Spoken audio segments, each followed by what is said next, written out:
Hoàng hôn buông khoảng trời không mênh mông vô tận,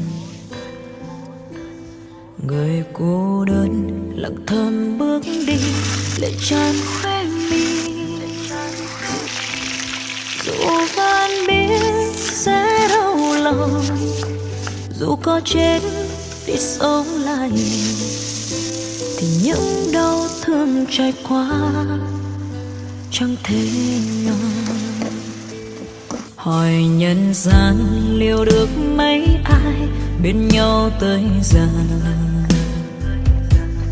người hôm qua còn cười